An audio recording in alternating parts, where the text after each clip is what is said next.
He has helped our state to move forward by saving it from bankruptcy, by reducing the structural deficit by nearly 75%, by adding more than 575,000 jobs, by reducing unemployment by 2 whole points, and by cutting workmen's compensation costs by 40%. And all this was done without raising taxes.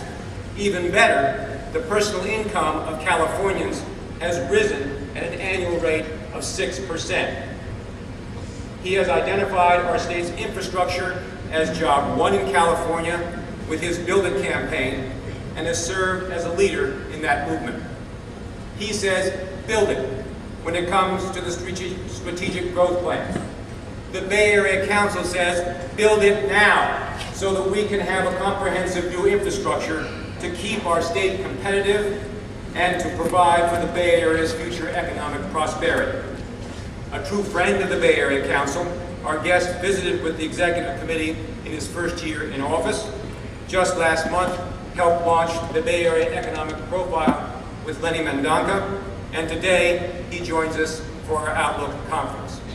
I know you will agree that his visions and successes are aligned with the Bay Area Council's future dreams and objectives.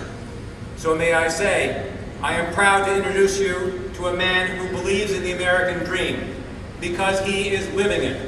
No one better captures the spirit of enterprise I spoke about this morning than our 38th Governor, Arnold Schwarzenegger.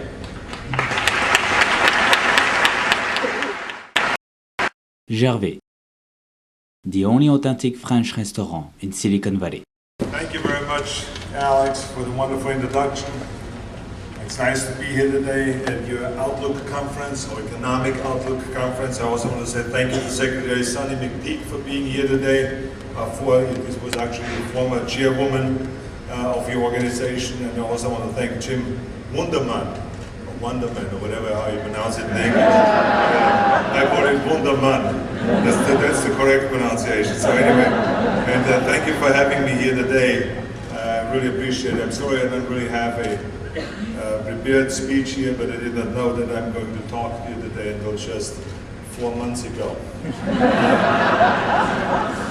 But anyway, I hope that you're not too tired to listen, because I know you've been here for a long time, but there's all kinds of interesting speeches, and especially with our legislative leaders that were here earlier. I've heard, I don't know exactly what they said, but I'm sure it was all good.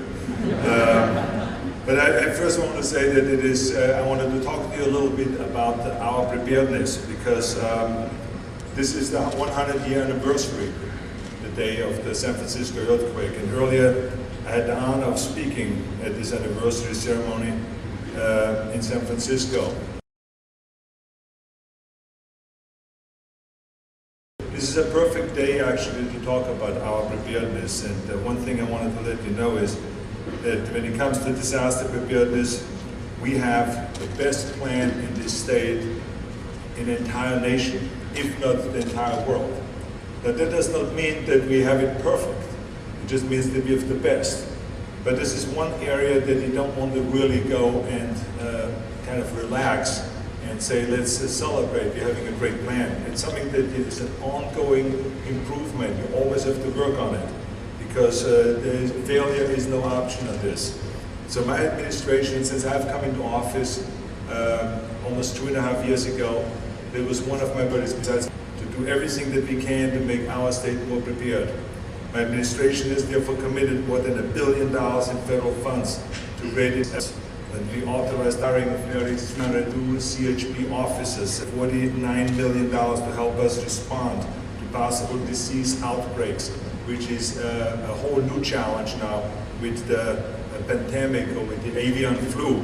And because of that new challenge, I felt that our Department of Health and Human Services was not really ready for this unbelievable challenge. So I called on the legislators today to send me a bill to create a new Department of Public Health within the Department of Health and Human Services that specializes only on those issues, because there are so many new challenges ahead of us. If we talk about, do we have enough hospital beds if there's a pandemic, if there's an avian flu outbreak? Do we have enough doctors? Do we have enough nurses? Do we have enough masks? Do we have enough ventilators? All of those things have to be taken care of, and I want to make sure that we're ready. If it has to do with an earthquake, bioterrorism, disease outbreak, or anything, I think this new department will be very helpful to make sure that if we have a disaster, that we have clean air and that we have clean water and good foods and healthy foods available. I think it is very important also to start thinking about other areas to protect ourselves, because preparation is much cheaper than after the cleanup. We've seen this with Katrina, with the disaster of Katrina, of how much money it cost because the state and the federal government did not have to act together and prepare for the vulnerable levees that they had down in New Orleans. So we are now working on with the legislators to create seismic retrofitting of our schools, because our public schools, some of them have been improved since the last earthquakes, but not all of them. A lot of them are still very vulnerable, those buildings. And also our public hospitals have to be retrofitted, so there has to be money put aside. With incredible rains now that we have had, we've seen our levees become also more vulnerable. Our levees are in a much worse stage and situation than the ones in New Orleans. And I've been talking about that now since 1 year. And I think it was kind of a wake-up call last August when we had the big disaster in New Orleans. I think that's the first time when the legislators started really focusing on that. And we have been talking about it ever since, because we need to really rebuild our levees. Our levees have been built, a lot of them, 100 years ago by farmers. And they're very vulnerable. Now they're soaked with water because of all the rain. And at any given moment they could break. We are literally just one storm or one earthquake away from a major disaster here in California. So the faster we rebuild our levees, the better it will be. But this is why I made this part of our infrastructure also. I think that it is very important, and you've heard about our infrastructure. That's one of the reasons why during my State of the State address, I talked how important it is for us to rebuild California. One of the reasons is because of the levees, because we need billions of dollars. As a matter of fact, in my strategic growth plan, I put $6 billion aside just to rebuild our levees. And that's, as you know, the strategic growth plan is right now being negotiated by my office, me, and of course the legislative leaders. You've heard them talk about it today. You know, I have proposed $68 billion of infrastructure because I feel very strongly that our state has not really built for the population growth that we are experiencing right now. We've seen that every year 500,000 more people are coming to the state of California. It just happens to be a very popular place, which is good. I mean, I know I had a dream at the age of 10 to come to California, and of course I didn't care about the infrastructure at that point. I wanted to come here anyway, no matter what. But this is how other people feel about it all over the world. They want to come to California. It's the greatest place. Of course they want to be part of this winning formula and of this land of opportunity. But at the same time, we have to build. As we get more population, we have to build more. And that has not been done. The last time we have seen any infrastructure being built was 30, 40 years ago. Since then, we've built a few schools, we've built a few roads, but really not. We have not kept up with the growth of our population. And so this is why I felt very strongly to propose a $68 billion infrastructure package, the strategic growth plan. Now there's, of course, some legislators that feel that it's too ambitious, which is fine. You always shoot for the stars, and then you settle somewhere in the middle. And I'm sure that they've told you that they want to have something that is maybe half of the $68 billion. So, you know, if they give me half, then of course I will be back. I'll be back 2 years later. 2 years later, and we'll propose the other half. So, I mean, in one way or the other, we will get it done, because I think it is absolutely a necessity. Because I always said when I came into office, as you've heard Alex say just earlier, you know, it is about recovery, reform, and rebuild California. And so it is extremely important for us to go and to build our water projects. We put $35 billion aside for water projects and for flood control projects in order to strengthen the levees. Billions of dollars for transportation. And transportation is extremely important because you all know how everyone is getting stuck in traffic. It's the most frustrating thing. And it's all because we've been going backwards. Rather than really building roads according to the population growth, we haven't really kept up with that. So now our goods are getting stuck in traffic, the people are getting stuck in traffic. And because of that, we are not really living up to 100% of our potential economically. I mean, I just tell you, I was on 2 trade missions this last 2 years. One was to Japan and one to China. And every time I went on those trade missions, the first thing that political leaders, and I remember very clearly, Prime Minister Koizumi of Japan said to me, "Governor, please unload our ships." Now why is he saying that? Because the ships are waiting out there. They cannot be unloaded on time because we can't get the goods off the ports fast enough because the trucks are getting stuck in traffic. So I explained that to him and he said, well, you know, the fact is that we have to load our ships. And if we unload them in California, and if you can't do it, then we have to go to Canada, or we have to go to Mexico, or we have to go to Seattle, Washington. We have to go somewhere to unload our ships. So it just shows you that you can lose jobs very quickly when something like that happens. I want every ship to come through our ports. We're already having 43% of the goods that come to the United States comes through our ports in California. We don't want the percentage to go down.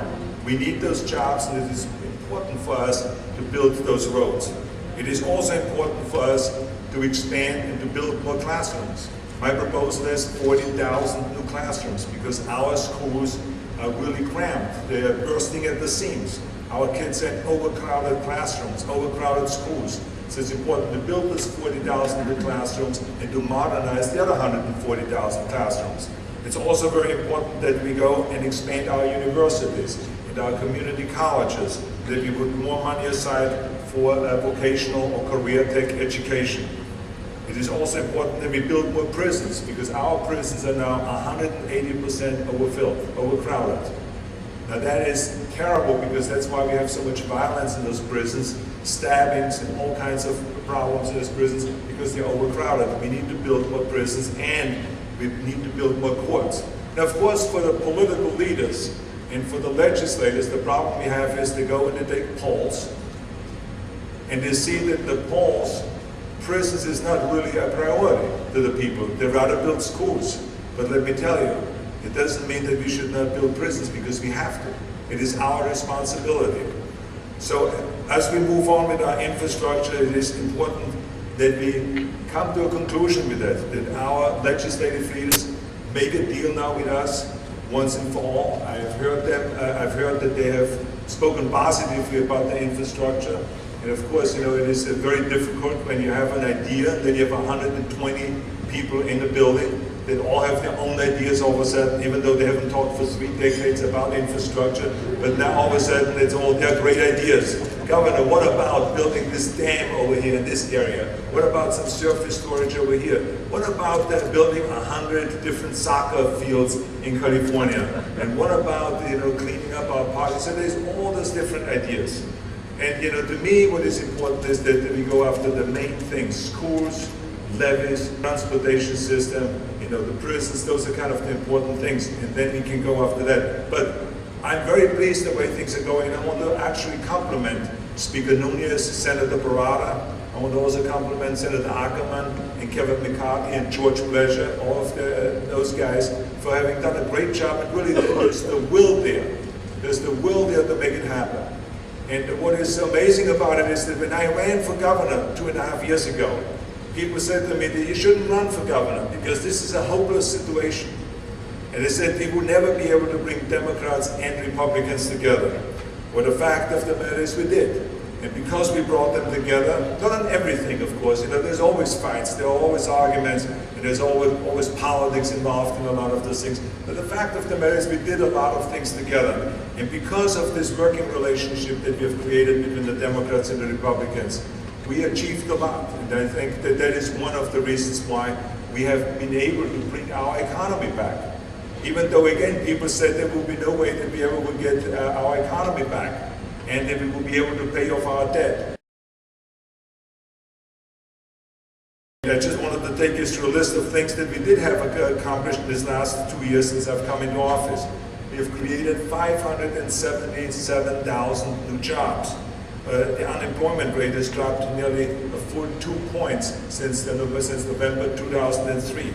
Workers' compensation costs, as you remember, workers' comp was the poison of our economy.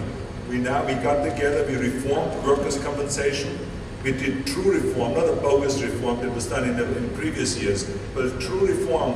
And we were shooting for 25% reduction, and we got so far 40% of reduction.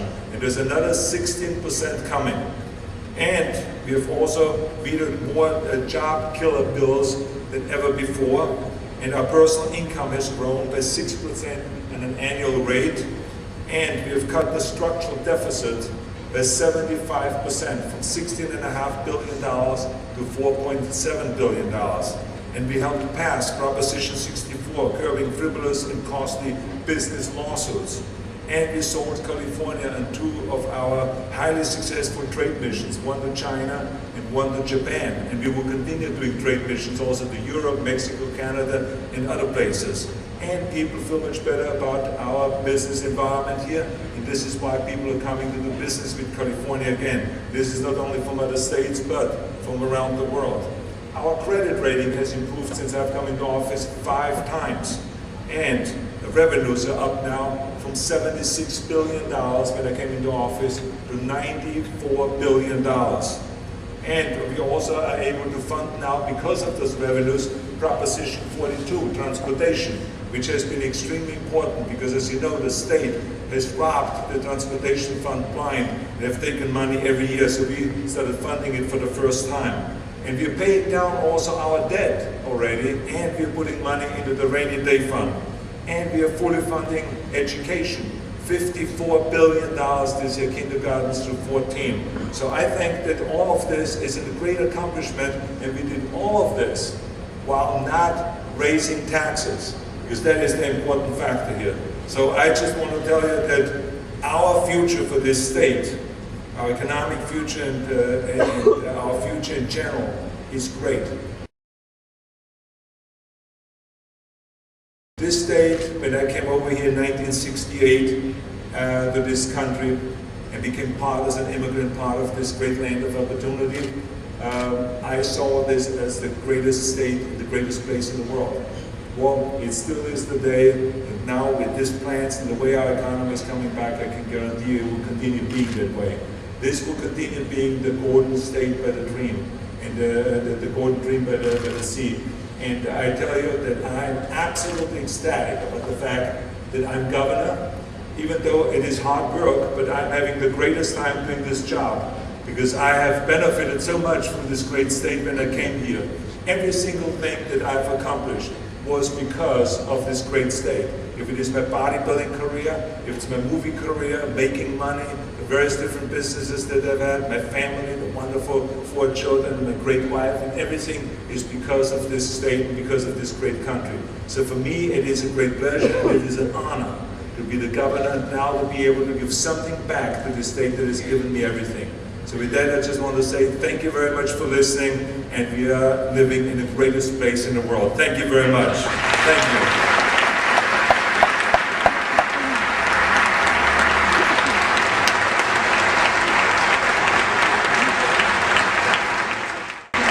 Gervais, the only authentic French restaurant in Silicon Valley.